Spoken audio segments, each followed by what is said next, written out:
there was £62 billion spent by Brits abroad. I'm already upset about not being able to get a tan this year. Hopefully, the UK will go from a very high number of COVID cases to a very low number of COVID cases in a very short space of time.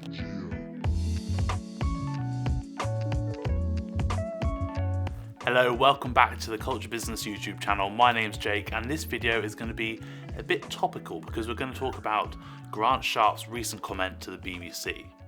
Our travel secretary has told us that we should not plan holidays for the summer in the UK or especially outside of the UK. I know what you're thinking. Jake, I'm already upset about not being able to get a tan this year. Why are you talking to me about this while I'm trying to better my business? Well, because this changes everything. There was £22 billion spent by Brits abroad in 1999, and this was from 35 million outbound holidays from the UK.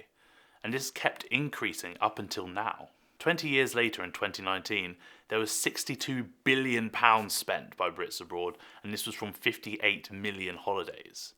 Where is this all going to go? Because the UK has the highest COVID rate in the whole of Europe, this is 68,000 or so on the 8th of January, the rest of the world isn't going to be very thrilled that we're going to go around gallivanting and spreading the virus. But at the same time, with almost 20 people in every 100, the UK has the highest COVID vaccination rate in Europe. This means that hopefully the UK will go from a very high number of COVID cases to a very low number of COVID cases in a very short space of time. And in this case, who's going to react more quickly?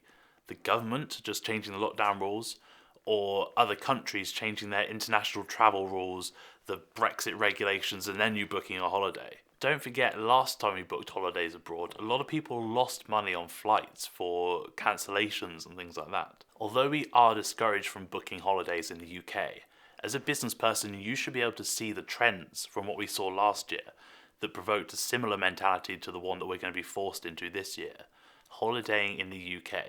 The difference between this year and last year is that you have more information about the virus and rules and more time to plan. So what should you be thinking about? Among other things, and you should get really creative with this, I'm going to tell you 3 points that you should be thinking about as a minimum. Keep an eye on competition. The market is changing and so will businesses. If there's a big hotel nearby, that usually isn't a problem because they focus on business people and airport travel. Don't be surprised if you're completely empty and there's a stream of holidaymakers heading up to the big hotel. You might have to change what you're doing to fit into the market, or you might need to up the ante to go head on against these big players. Point 2 is there are cultural changes to your target audience. People from red list countries are going to have to isolate for 10 days and spend £1,750 on a hotel experience for this amount of time. So effectively there's going to be the same block of people going out of the country as there are people coming into the country. Don't make the mistake of treating everyone the same. You could have done well in the past, but that could have been because you appealed to an international audience that isn't going to be there anymore.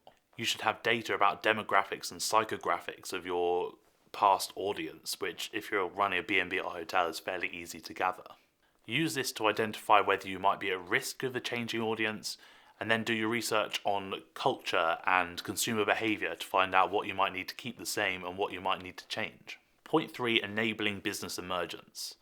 Obviously, a lot of what I'm saying applies to hotels and B&Bs, which have high barriers to entry because you're not going to go and buy a hotel just because you might make a bit of money through the pandemic.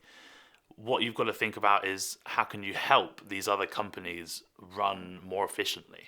I'm going to use bread as an example because I love making bread and I love eating it even more. A hotel in the UK that specialises in Chinese travellers might have a value chain and a supply chain that has a Chinese food supplier.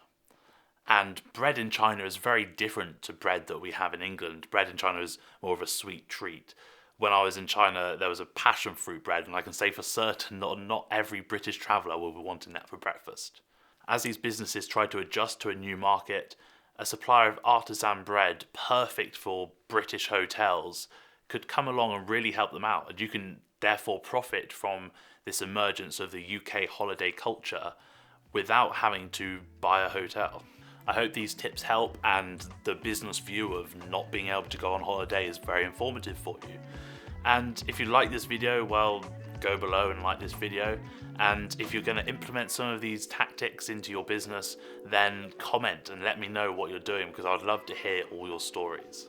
That's it for now. Make sure to subscribe so I can see you in the next video.